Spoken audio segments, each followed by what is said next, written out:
Proclamamos su libertad en los aires de esta ciudad.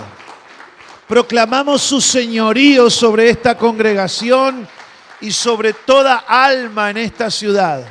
Proclamamos su imperio, su dominio, su gobierno. Proclamamos su palabra en esta hora.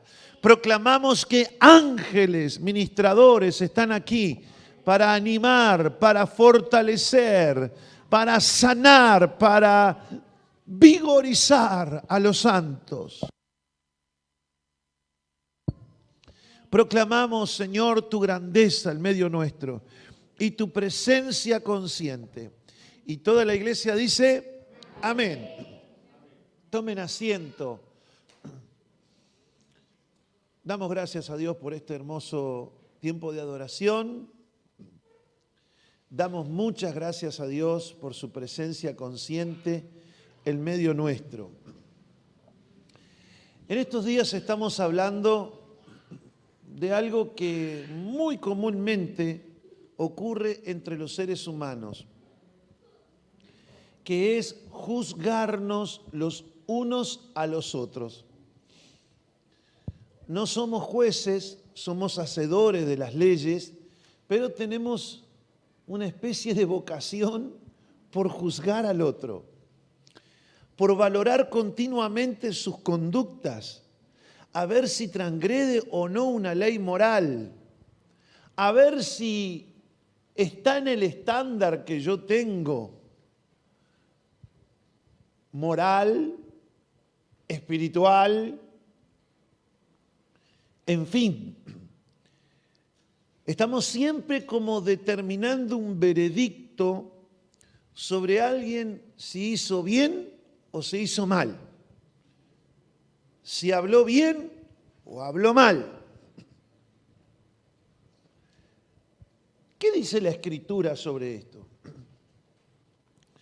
Porque hay una ley en el reino de los cielos que dice, con la medida que tú juzgas, así vas a ser medido. Y en otro lugar dice, así como tú quieres que los demás hagan contigo, así haz tú con ellos. No hay un estándar para juzgar al otro y otro estándar para juzgarme a mí. No, yo establezco mi estándar de cómo Dios me va a juzgar y aún otros seres humanos, porque cuando Dios me mide con la misma medida, usa a otros seres humanos para eso, sobre todo si estoy en la tierra. Después van a haber juicios en el más allá, pero yo estoy hablando del más acá, en esta vida. ¿Cómo hacer para que yo aproveche esa regla o esa ley para que me favorezca? Todos nosotros hemos sido medidos con mucha rigurosidad en determinados momentos de la vida. Una frase desafortunada, pero nos cayeron duro como si hubiésemos tirado una bomba atómica. Nos juzgaron, nos condenaron y algunos no nos hablaron más. Usaron una medida muy rígida. Bueno, las personas que me midieron así van a ser medidas de la misma manera. Lo mismo cuando yo hago con otros semejante cosa. Entonces es muy importante para todos los cristianos saber cómo manejar este tema de juzgar a otros. ¿Qué dice Jesús? ¿Qué dice la palabra de Dios? ¿Cuál es la verdad desde el punto de vista de Dios sobre este asunto? Bueno, hoy lo vamos a saber. Quédese aquí en este mismo canal. No cambie de canal. No cambie de punto del dial. No se vaya. Porque hoy vamos a ver a la luz de la palabra de Dios cómo manejar sabiamente esto. ¿Prohíbe Dios determinantemente que no emitamos ningún veredicto, ningún juicio sobre...? No. Aunque parece que dijera eso, no dice eso. Si uno estudia el contexto de la Escritura, claramente Dios no está en contra de que nosotros ejerzamos discernimiento sobre cómo son los demás, porque esto nos impediría distinguir entre el bien y el mal, y eso es un gran problema. Por no saber discernir, juzgar, las chicas se agarran cada clavos y los chicos se agarran cada tornillos. Quedan atornillados por vida ahí. Todo por no saber discernir. Los adolescentes y los jóvenes andan con malas juntas porque no disciernen, no perciben el peligro de determinadas amistades. En mi pueblo dicen, son como gato chico, no conoce el peligro.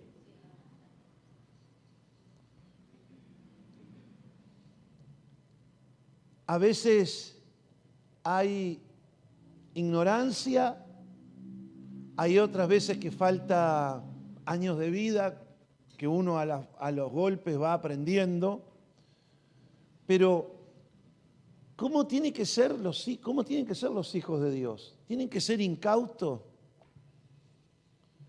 Entonces, no, el Señor quiere que usemos el discernimiento.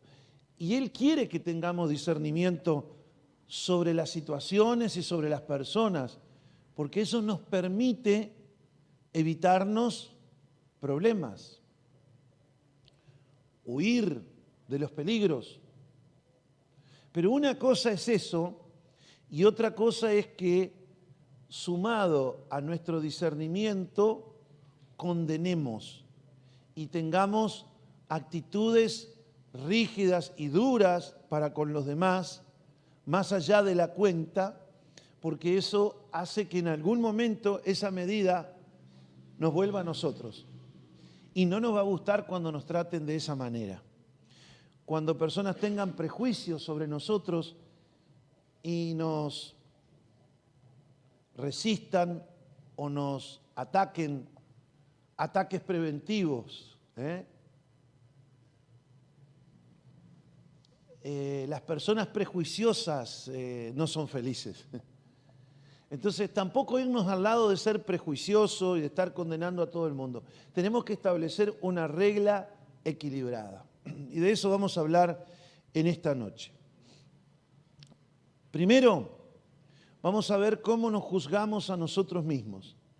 Segundo, cómo juzgar entre la comunidad de cristianos. Y tercero, cómo juzgar en términos generales a las situaciones y a las circunstancias que están más alejadas de nosotros y que las vemos muchas veces a la distancia y que implican personas que ni creyentes son. Entonces son 3 niveles de juicio que vamos a estudiar hoy. La importancia, número 1, la importancia de juzgarnos a nosotros mismos. Yo voy a leer hoy en la Reina Valera, en el capítulo 11 de Primera de Corintios, versículo 31 y 32. Dice el apóstol Pablo a la iglesia, nos dice a nosotros: si pues nos examinásemos a nosotros mismos, no seríamos juzgados por Dios. Eso es lo primero.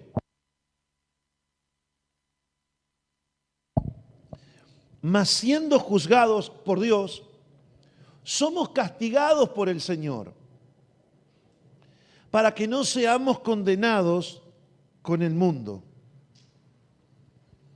Miren ustedes esto.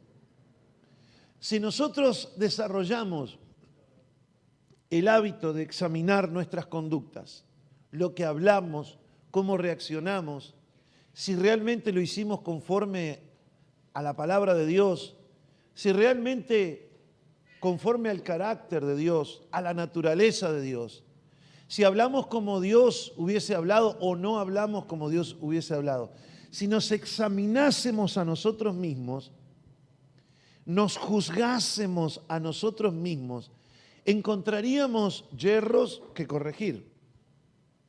Todo aquello que nosotros no evaluamos, por regla general en la vida, todo aquello que no supervisamos, no lo evaluamos. Y si no lo evaluamos, no encontramos qué está funcionando mal. Si no encontramos qué está funcionando mal, no podemos corregir. Y si no podemos corregir, perdemos. Eso pasa desde su vehículo, o sea, si tiene una bicicleta, una carretilla o un auto, no importa. Si no la supervisa, en algún momento va a empezar la rueda a ser así. Y si usted sigue sin supervisar a ver por qué está haciendo de esa manera las cosas y no corrige, tarde o temprano va a perder la rueda y la carretilla también. O la bicicleta o el auto. Lo mismo pasa con nuestra vida. Si nosotros no nos autocorregimos, no tenemos una introspección de nuestras conductas, si no nos evaluamos, pero eso tiene que ser a la luz de la palabra de Dios, de la mano del Espíritu Santo. No nos podemos nosotros mismos largar a hacerlo por nosotros mismos. ¿Por qué? Porque nosotros solos no podemos. Esta tarea la tenemos que hacer con el Espíritu Santo. Examinarnos a nosotros mismos. Che, ¿no será que los resultados que tengo en la vida son fruto de decisiones y muchas de ellas erradas? ¿No será que tengo que cambiar la actitud? ¿No será que con esta manera de pensar yo voy a terminar destruyendo mi familia? ¿No será que con esta actitud, por ejemplo, de ser grosero, violento, prepotente, altivo, soberbio, ¿no será que estoy terminando echándole flea a los que me rodean y huyen de mí? ¿No será que es por eso que no me quieren ver ni el día del cumpleaños? Pero las personas no se examinan a sí mismos. ¿Y qué es lo que te dicen? ¡Ja! Ni el día de mi cumpleaños vino a verme mi hijo. Somos prontos para eso, para juzgar al otro. Somos prontos para encontrarle la paja en el ojo ajeno, pero no vemos la viga de nuestro ojo. ¿No será que eso que está pasando afuera es una reacción a una acción que previamente yo hice mal?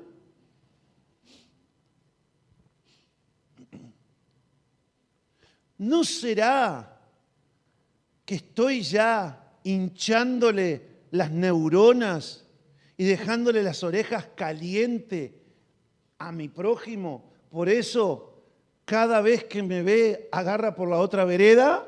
¿No será eso? Por eso el apóstol Pablo nos enseña esta verdad. Si pues nos examinamos a nosotros mismos y corregimos y nos arrepentimos y cambiamos, no solamente por nosotros, primero por amor a Dios. Por amor a Dios. Después también por nosotros mismos y por los que nos rodean. Tenemos que estar dispuestos a los cambios continuamente. La obra que el Señor comenzó en nosotros dice que la perfeccionará hasta el día de Cristo. Hasta que Cristo venga, hasta que estemos en la tierra y nos encontremos, quizás porque nos llegó el tiempo hasta encontrarnos con Él, hasta el día en que salgamos de este mundo, el Espíritu Santo quiere trabajar internamente en nosotros e irnos perfeccionando. Si eres un amargado, el Señor ya quiere que vayas renunciando a ello, evaluando que eso de estar quejándose como un carro con con los ejes herrumbrados, como una carreta herrumbrada que hace ruidos,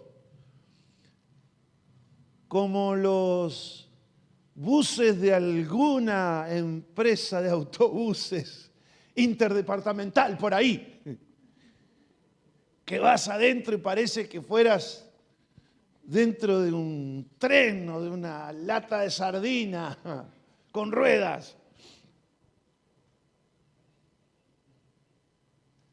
Quejándote día y noche. Una persona que está continuamente desaprobando al que tiene al lado. Desde te cortaste el pelo así, ¿para qué te pusiste la ropa de esta manera? ¿Por qué dejaste el dedo mirando para la derecha en lugar de para la izquierda? Continuamente desaprobando. ¿No es tiempo de examinarse?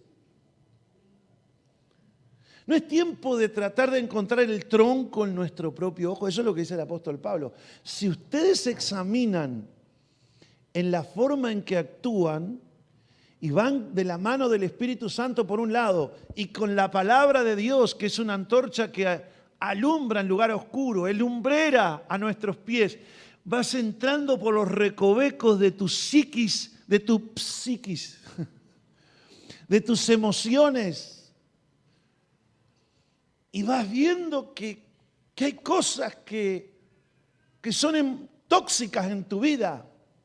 Si no comienzas por ti, ¿cómo es que quieres cambiar al mundo? Tú sabes que si hay alguien a quien Dios le da autoridad para que tú cambies, es a ti mismo. Por eso es que Él te manda cosas, para que te cambies. Por eso Él te manda a arrepentirte, que es el comienzo del cambio. Por eso el Espíritu Santo te dice, déjame que te voy a ir mostrando y te voy convenciendo de aquellas cosas que no están bien. En toda área que no estamos logrando victorias y avances, probablemente haya una debilidad en nosotros. Y una debilidad es un área donde el Espíritu Santo no controla. Probablemente la controlas tú o tienes una forma de actuar en contra de la palabra de Dios, aunque no lo quieras. No se olviden que uno de las grandes luchas que nosotros tenemos es con el autoengaño. Creer que algo es de una manera cuando en realidad es otra, a veces totalmente opuesta. Si bien el contexto es hablando de la Santa Cena, donde el apóstol Pablo dice, por cuanto ustedes no se están examinando y juzgándose a sí mismos, son juzgados por el Señor, porque pasa el tiempo y el muchacho sigue duro de corazón y la señora sigue dura de corazón, entonces el Señor tiene que intervenir y juzgar a ese hijo y juzgar a esa hija. Y después que la examina y la juzga, la castiga. Ay, Dios no castiga. O castiga y nos muestra con qué. Dicen algunos. No. Dios castiga. Y castiga implica que hay dolor. Si uno dice Dios acaricia, ¿qué implica? Y cariño, afecto, aceptación. Pero el castigo, ¿qué implica? Dolor, si no, no sería castigo. Entonces ha pasado el tiempo y ya Dios te ha hablado a través de la palabra, te ha hablado cuando lees la Escritura, te ha hablado a través de un siervo, una sierva de Dios, te ha hablado a través de esta prédica, te ha hablado y tú te haces el jilguero, cantas toda la mañana como un jilguero y como que acá no pasó nada, no oí a Dios, es como si no hubiese hablado. Ah, no, chiquito, ven acá. Y dice que Él castiga a todo aquel que recibe por hijo. No te desanimes cuando te castigue. Primero porque ya te estuvo hablando hace tiempo y enseñando hace tiempo. Y después te castiga para corregirte, para que no termines condenado como los no creyentes. Esto lo dice la palabra de Dios. ¿Usted está leyendo bien ahí? 1 Corintios 11, 31, 32. Fíjense bien, es algo tremendo. Esto está en la Biblia. Si pues nos examinásemos a nosotros mismos, no seríamos juzgados. Mas siendo juzgados por el Señor, somos castigados por Él. Ay, Dios no castiga. Y le voy a decir con qué castiga todavía. Con debilidad. Mire lo que dice el versículo 30. Hay muchos enfermos. Muchos. ¿Cuántos? Hay un club había. Casi toda la membresía. Muchos enfermos, muchos debilitados y algunos... ¿Usted sabe lo que significa que algunos duermen? El término para explicar que algunos duermen significa algunos están en el cajón, en el cementerio. En otras palabras, ¿vieron que dice que hay pecado que es pecado merecedor de la muerte? Ahí hay en los Corintios también hay unos ejemplos que el apóstol Pablo dice, no, entrégueselo al diablo para que lo mate. El diablo es el que hace ese trabajo sucio. ¿Cómo es posible que algunos cristianos estén continuamente enfermos? ¿Por qué será? Una de las causas es por no examinarse y por no juzgarse. No estoy hablando de que salieron descuidados, desabrigados y se agarraron una gripe o una gripa, como dicen en Centroamérica. ¿Una gripe? No estoy hablando de eso. Estoy hablando de que hay enfermedades que son permitidas por Dios como resultado del castigo. ¿Usted se ha dado cuenta? Yo lo he vivido muchas veces. Ya hace 30 años que cuido ovejas y he visto mucha cosa, que muchos en la enfermedad se vuelven al Señor. Miren, a mí me ha pasado de personas que están en el lecho ahí, a puntito. Ya la muerte está ahí esperando en la puerta para llevárselos. Y la persona empieza a declarar sus pecados y todo lo que durante años esperamos que se arrepintiera y confesara, en un momento los comenzó a ver y a confesar. Y uno mira la muerte y mira a la persona y dice, ¿y por qué hubo que esperar 15, 20 años, viejo? Tienes una muerte prematura por no arrepentirte a tiempo. Hay pecados que son condenados con la muerte. Usted siga sembrando alcohol, siga sembrando tabaco, siga sembrando y siga los gritos pelados. Siga resolviendo las relaciones interpersonales siempre a los gritos. Y hipertensión y ataque ACV. Ahora, ¿quiso Dios eso? No, que las personas no se examinan a sí mismos. Yo le voy a dejar una cosa que a mí me ha bendecido mucho. Es, si yo sigo esta línea de pensamiento, ¿a dónde me lleva esto? Si esto me lleva a pelearme con mi prójimo, o si esto me lleva a la enfermedad, a la muerte, a la pobreza, a la escasez, a la deuda, y algo, hay que cambiar el rumbo.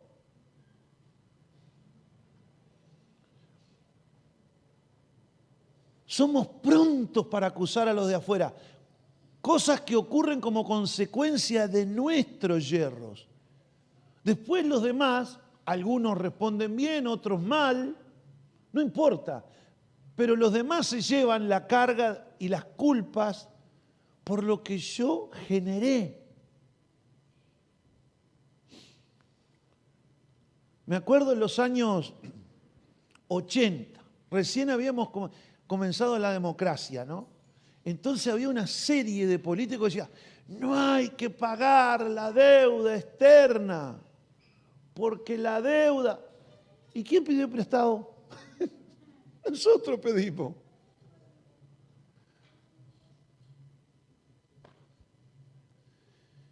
Después dejaron eso y empezaron a gobernar y se siguieron ellos endeudando.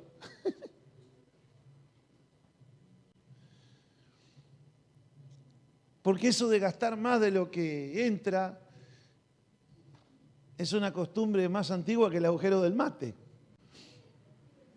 Pero uno ve a la sociedad que le pasa eso. Pero a los cristianos nos tendría que pasar eso, amados. Vamos a examinarnos. Vamos a cambiar nuestras actitudes.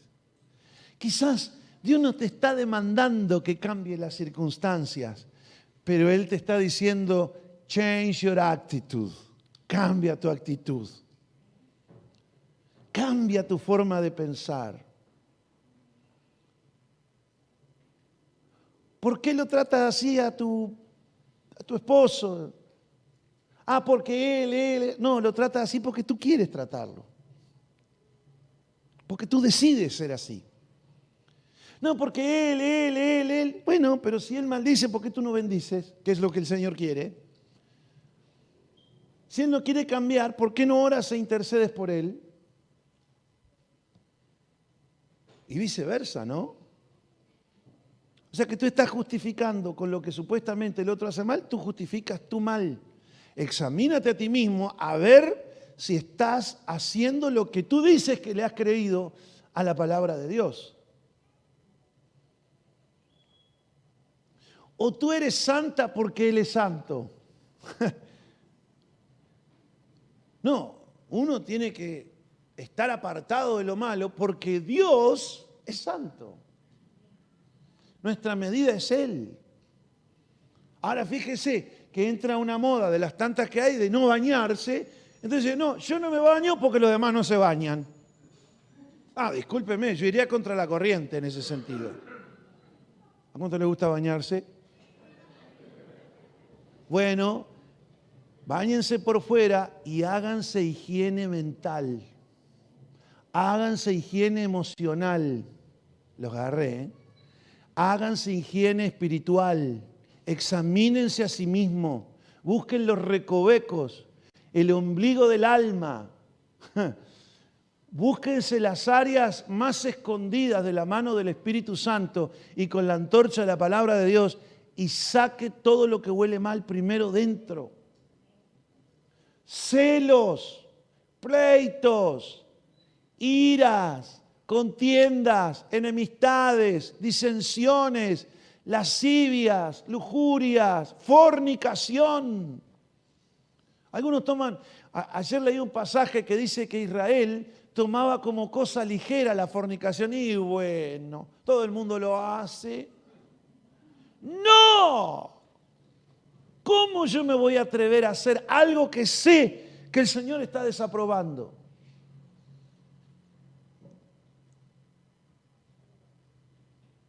Huya del pecado. El tiempo de estar a cuentas con el Señor es hoy. Eso le dije a un chico en esa oficina ahí. Y al poquito tiempo tuvo un accidente. Y todos rogamos y todos suplicamos por él, pero ya no hubo solución. Si nos examinásemos a nosotros mismos, no seríamos juzgados por el Señor. Pero como no lo hacemos, somos duros y siempre nos estamos autojustificando, entonces somos juzgados por el Señor y castigados. Algunos están debilitados, no levantan cabeza nunca espiritualmente. Van, vienen a la congregación, a veces oran, otras veces no oran. La vida espiritual es como un guiñe, como dicen en Argentina, al pica pica. al señalero del auto y le dice, un guiñe. Yo tengo un guiñe.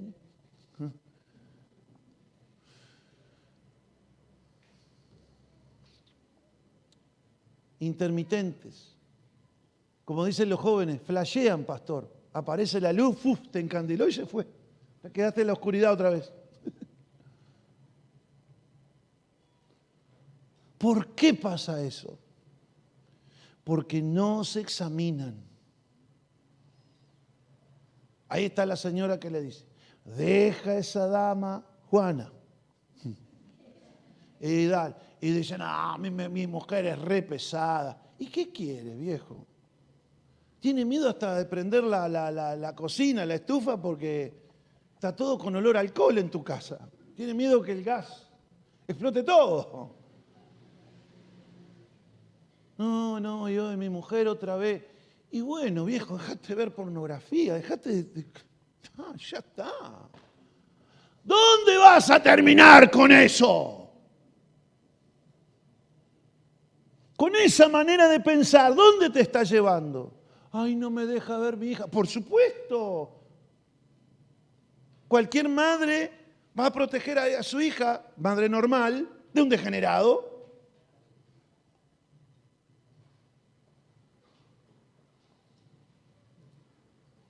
¿Hasta cuándo? Os amonestos hoy, dice el Espíritu Santo. Examinaos a vosotros mismos, no sea cosa que venga a juzgarles con vara, dice el Señor. Y algunos se debilitarán, otros se enfermarán y otros los enterrarán.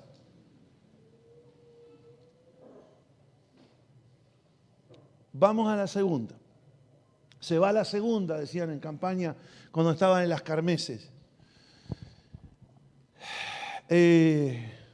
Mateo capítulo 7.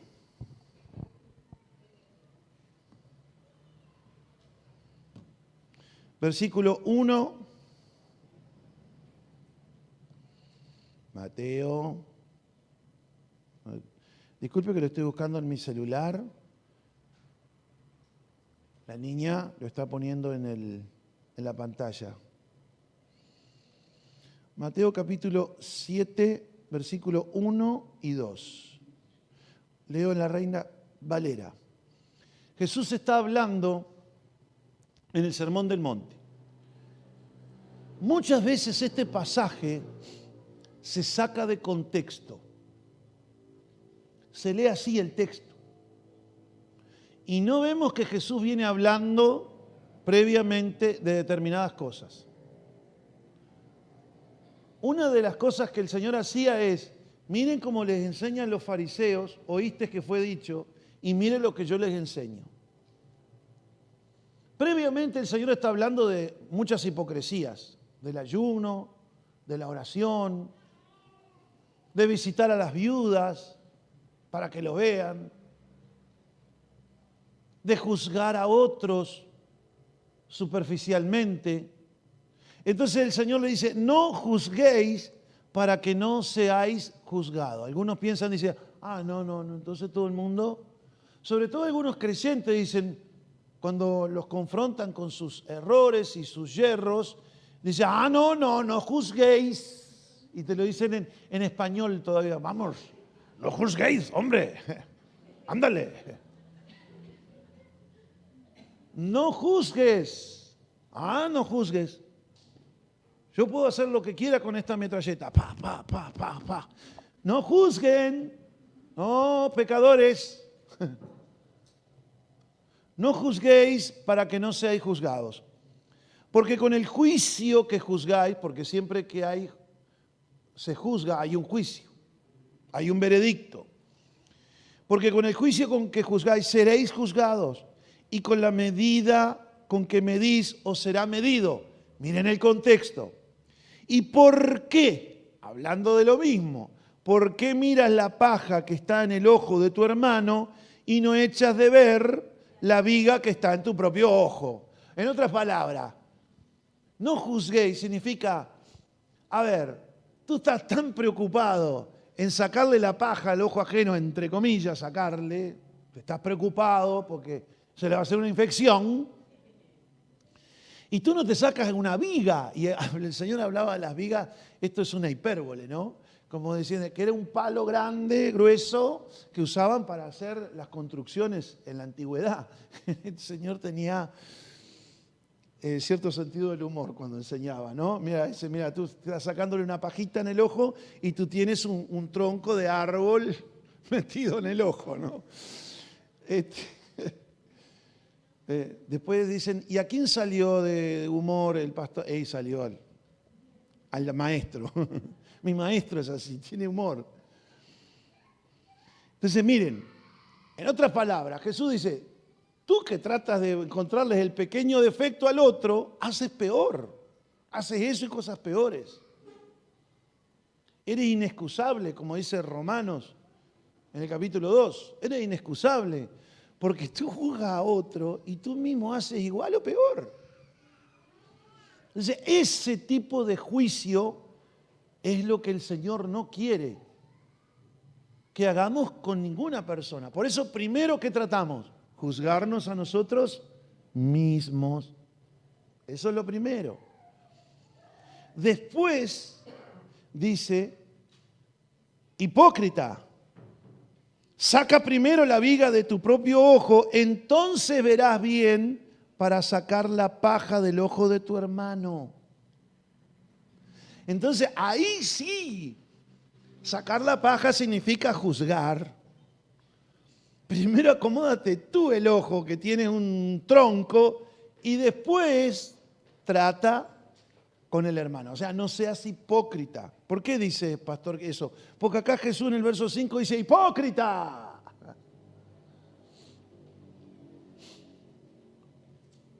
Saca primero el tronco de tu ojo y después verás bien para sacar la paja del ojo ajeno. Ahora, si yo interpreto bien este pasaje, tengo que encontrar otros pasajes en la Escritura que no lo contradigan. Por el contrario, que lo fortalezcan. Por eso vamos a ir a Juan, capítulo 7, verso 24.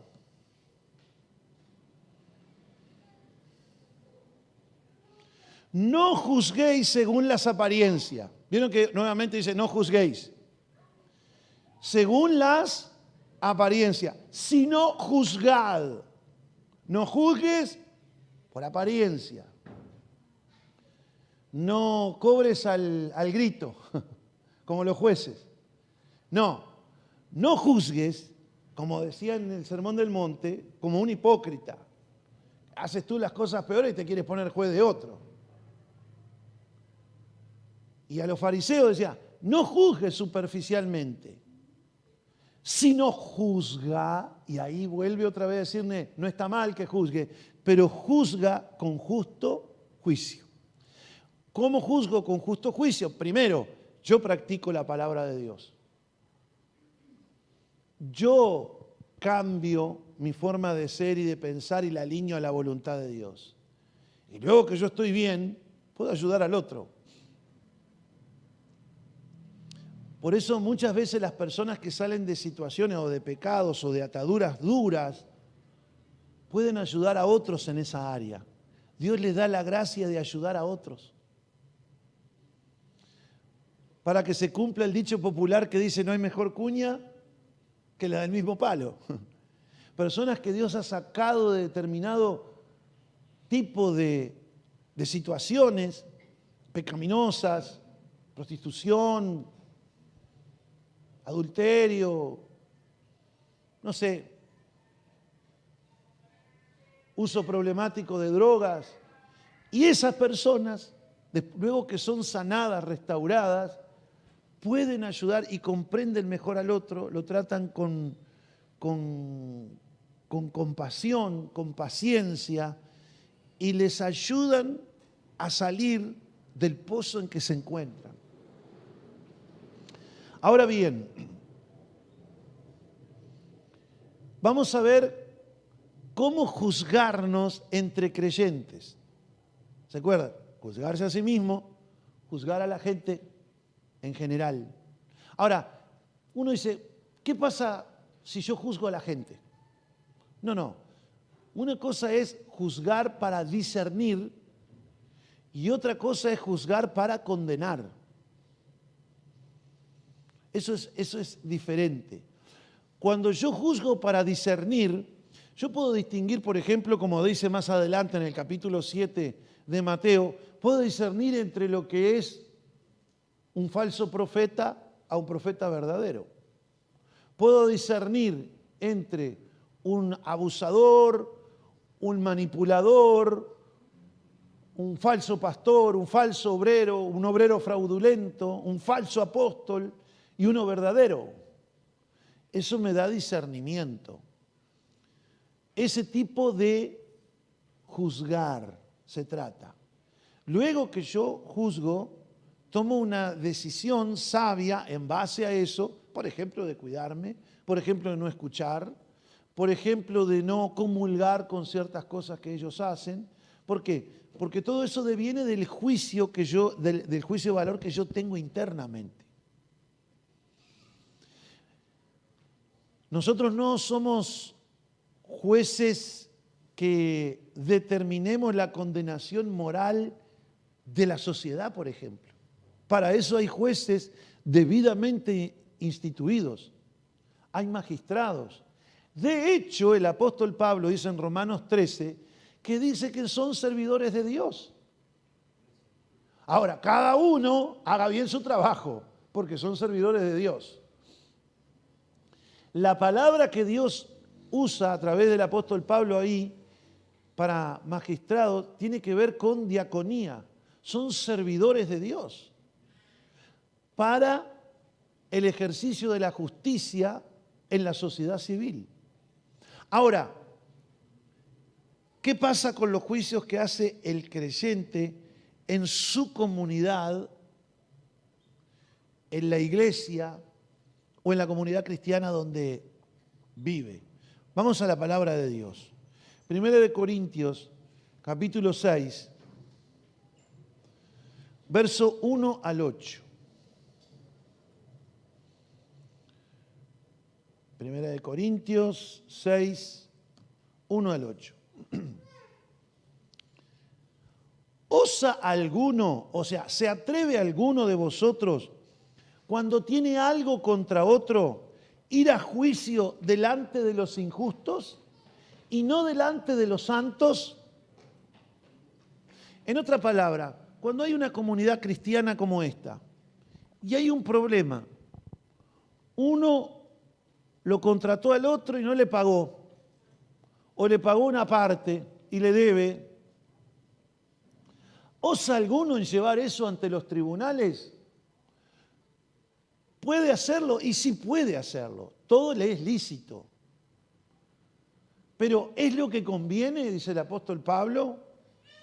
¿No saben que los santos, aquí se refiere a los creyentes, en el tiempo venidero, en el más allá, cuando vengan los juicios de Dios, los juicios de las naciones y el juicio final, o el juicio del gran trono blanco, van a juzgar a la gente del mundo? Ojo, allá ustedes van a ser sabios, perfectos y santos por completo. Acá no lo son. Pero allá, dice Pablo, ustedes van a juzgar al mundo. Y si el mundo en un futuro va a ser juzgado por vosotros, son indignos, o sea, ¿no les da la cuerda para juzgarse hoy en las cosas pequeñas? Que le prestó la bicicleta y se la devolvió rayada. Se la devolvió pinchada.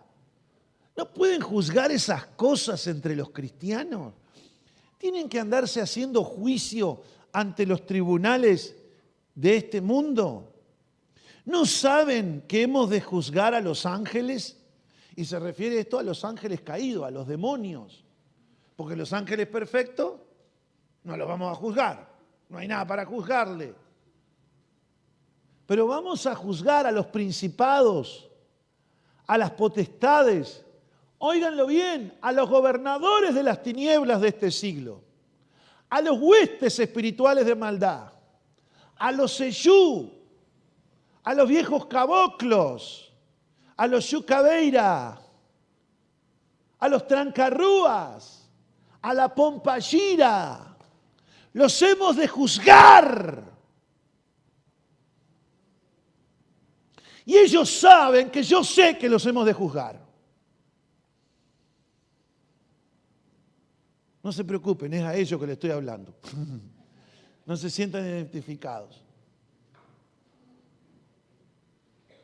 Entonces el apóstol Pablo dice, van a juzgar ángeles.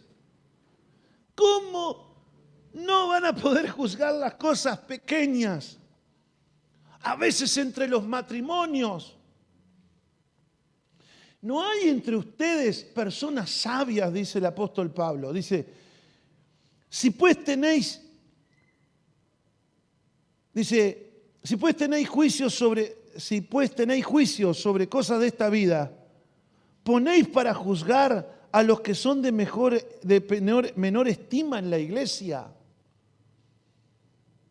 Ponéis a juzgar a los que son de menor estima, es decir, de repente un recién convertido, lo arrastran. Vieron que cuando uno está en conflicto con otro, trata de agarrar siempre aliado, ¿no? A veces a una persona que recién se convierten, lo meten en líos a la persona. Es increíble, ¿eh? No, esto pasaba con los corintios, acá no pasa. Así que vamos a seguir. El apóstol Pablo dice, para avergonzaros lo digo. No hay entre vosotros sabio, ni aun uno que pueda juzgar entre los hermanos, sino entre ustedes el hermano con el hermano pleitea en juicio, y esto ante los incrédulos. Vamos un poquito al contexto de historia y al contexto histórico en que se daba esto. En aquel tiempo, bajo el Imperio Romano, los griegos, que tenían mucho, se habían metido mucho en la cultura romana, algunos llaman esto al Imperio Greco-Romano, uno que fue conquistado militarmente, como fueron los griegos, pero los griegos como que culturalmente conquistaron al Imperio Romano y se expandieron hasta nuestros días. Nosotros tenemos muchas cosas de los griegos. No de los agrios, de los griegos, dije. Y ellos en aquel tiempo instalaban los jueces en las ciudades el bema. Yo ya he enseñado sobre esto, que es una especie de estrado, una especie de sillón donde se sentaba el juez a juzgar los asuntos de los ciudadanos de la ciudad. Pero esto lo hacían públicamente. Podía ser a la entrada de la ciudad, donde en aquel tiempo las ciudades todas tenían murallas, y a la entrada de la ciudad donde todo el mundo se enteraba, porque todo pasaba y salía por allí. Es como la entrada a una ciudad. Todo el mundo entra y sale por una o dos o tres entradas que tienen las ciudades, aunque hoy sin murallas. En aquel tiempo, al lado de las puertas, o en los mercados, o en las plazas, en lugares públicos. ¿Por qué? Porque se hacía de cada uno de estos juicios una especie de espectáculo. Algo así como Caso Cerrado de la doctora Polo. Venían ahí los litigantes, cada uno tenía su paráclito o su abogado, se presentaban las pruebas, se presentaban los testigos, y era como estar mirando a la doctora Polo ahí. Entonces tenían los cristianos que se peleaban entre ellos. Miren qué vergüenza para el Evangelio. Estos que decían, ama a tu prójimo como a ti mismo, el amor es sufrido, pues lo sabían todos los corintios, que predicaban esas cosas, se hacían escándalos, llevando peleas de entre hermanos a esos lugares públicos. Entonces el apóstol Pablo se agarraba los pelos y decía, pero qué vergüenza. Es como que una madre o un padre ve a sus dos hijos que se pelean y en lugar de que ellos resuelvan sus asuntos entre sus hijos, se van a los tribunales. ¿No será que no pueden escuchar? Yo tengo un caso en mi familia muy triste, que yo quiero mucho a esos familiares, y estos dos hermanos se pelearon entre sí por temas económicos y se fueron a los tribunales en un juicio largo, tedioso, angustioso, triste. Yo sufría por eso, porque los amo a los dos. Son mis primos. Qué duro fue. Y yo creo que el apóstol Pablo se sentía así. ¿Cómo esos hijos que él había traído al Evangelio se estaban peleando entre ellos y siendo un espectáculo público? Porque cada uno defendía su parte. Imagínense, y doña Coquita balconeando, ¿no? Mirando todo lo que pasaba. ¡Ay, no te cuento! Y vino la fulana, la que va a la iglesia a Casa Real. Y vino y la suegra que estaba ahí, que yo conozco a la suegra. ¡Ay, qué bravísima la suegra! Pero la suegra también va a la iglesia, tiene el mismo pastor. Y gritaba y decía esto y le hacía acuerdo cuando ella le había hecho en el día de la boda tal cosa y la nuera le contestaba y puso de testigo a la prima del marido. Y todo eso, un espectáculo público. Y hay veces que las sesiones se cambiaban de una semana para la otra porque había que traer testigos o se pedían pruebas y ahí estaba la gente. Te ven vivo, hasta que el caso era cerrado. Exponiendo a la iglesia del Señor, al cuerpo de Cristo. Por eso el apóstol Pablo dice, ¿cómo es posible eso? Entonces el apóstol Pablo da las indicaciones cómo resolver.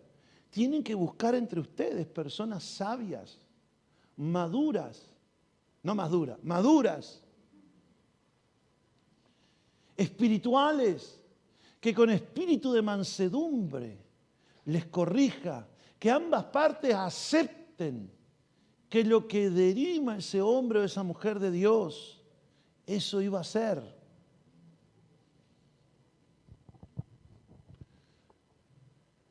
Entonces, entre cristianos no nos vamos a pisar la sábana. Tenemos que aprender a dirimir estas cosas. A mí me da mucha tristeza cuando a veces hombres de Dios se tirotean en las redes sociales, se juzgan, se condenan al cantante fulano y al pastor perengano y al profeta tal, fulano contra fulano. Fulano reprende a perengano y perengano le reprende a sustano. Y todo es un espectáculo público mundial.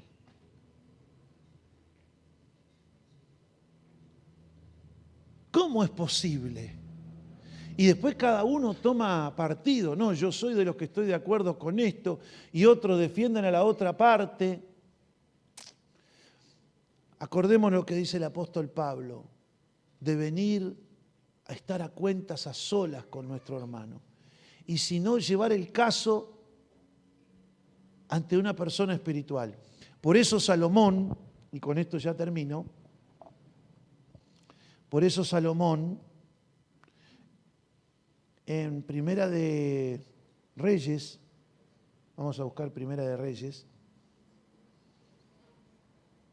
capítulo 3, verso 9.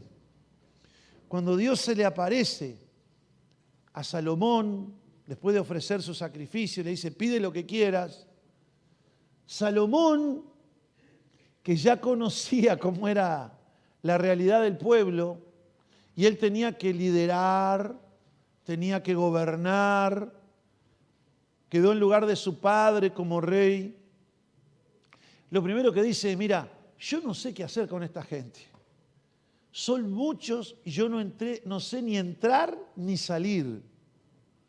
Da pues a tu siervo corazón entendido para juzgar a tu pueblo. Ahora entienden por qué Salomón pidió esto.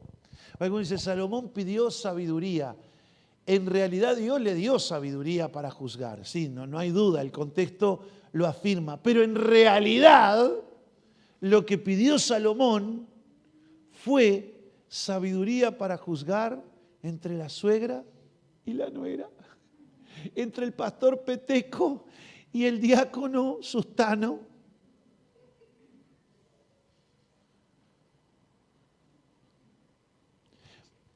Entre la hermanita Juana y la diácona Cristina.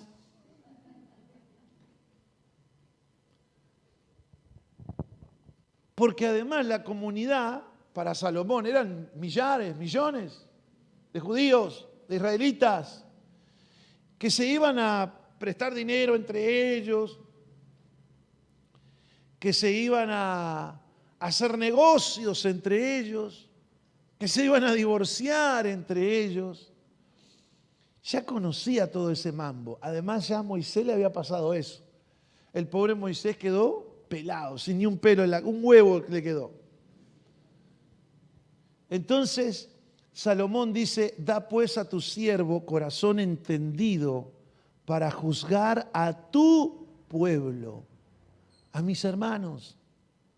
Y para discernir, ¿se acuerdan lo que les hablaba? Que juzgar tiene que ver con discernir entre lo bueno y lo malo. Porque ¿quién podrá gobernar tu pueblo tan grande? Y agradó delante del Señor que Salomón pidiese esto.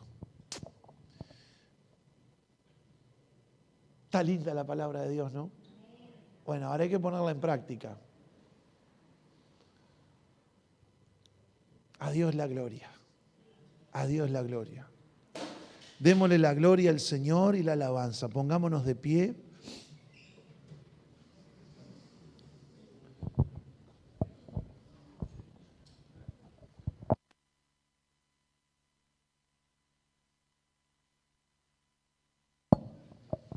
Vamos a orar. Vamos a orar. Señor, nosotros hacemos nuestra. Señor, nosotros hacemos nuestra la oración de Salomón. La oración de Salomón. Da pues a esta congregación. Da pues a esta congregación. Corazón entendido. Corazón entendido. Para juzgar a tu pueblo. Para juzgar a tu pueblo. Para discernir entre lo bueno y lo malo. Para discernir entre lo bueno y lo malo. Porque ¿quién podrá gobernar? Porque ¿quién podrá gobernar? Esta congregación tan grande. Esta congregación tan grande. Señor amado, y nosotros asumimos, que a ti te agrada lo que te hemos pedido. Venga a nosotros tu gracia. Venga a nosotros tu gracia. Como vino sobre Salomón. Como vino con Danos Salomón. Discernimiento. Danos discernimiento. Por favor, Señor. Por favor, Señor. En el nombre de Jesús. En el nombre de Jesús. Sabiduría. Sabiduría. Conocimiento. Conocimiento. Inteligencia. Inteligencia. Revelación. Revelación. Capacidad de escuchar. Capacidad de escuchar. En el nombre de Jesús. En el nombre de Jesús. Concédenoslo. Concédenoslo. Porque esto no está en nosotros. Porque esto no está en nosotros. Y nosotros lo necesitamos. Y nosotros lo necesitamos. Para gobernar tu pueblo. Para gobernar tu pueblo. Para prosperar tu pueblo. Para prosperar tu para pueblo. Fortalecer a tu pueblo. Para fortalecer a tu como pueblo. Tú lo hiciste. Como tú lo hiciste. Bajo el reinado de Salomón. Bajo el reinado de Salomón. En el nombre de Jesús. En el nombre de Jesús. Quien está a tu diestra. Quien está a tu diestra. Amén. Amén. Amén. Amén. Que así sea. Dele un fuerte aplauso al Señor. Bien fuerte ese aplauso al que vive. Gloria a Dios. Voy a orar por ustedes. Señor, libera esa gracia sobrenatural. Señor amado, libera espíritu de gracia y de sabiduría. A quienes te agradan, como pasó con la petición de Salomón, tú les das sabiduría, ciencia y gozo. Y eso es lo que oramos en esta hora. Danos esa capacidad, ese discernimiento para ser punzantes, Señor. No solo con los de afuera, con tu pueblo, sino también para discernir entre nosotros mismos, para examinarnos a nosotros mismos. Señor, te lo pedimos de todo corazón. Libera espíritu de gracia. Da espíritu de sabiduría sobre la iglesia. Sabiduría del Altísimo. Espíritu del Dios omnipotente. Ven y llena este lugar.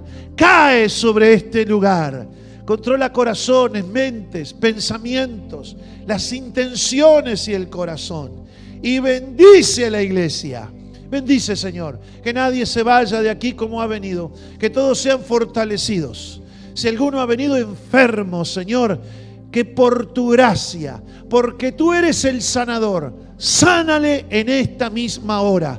Sánale de cualquiera sea su enfermedad, en los huesos, en la sangre, en la presión arterial, en el sistema nervioso, Señor, en el sistema digestivo, cardiovascular, en el sistema respiratorio. Dios mío, en los epitelios, en los órganos, en las células, en los tejidos. Restáurese ahora, en el nombre de Jesús.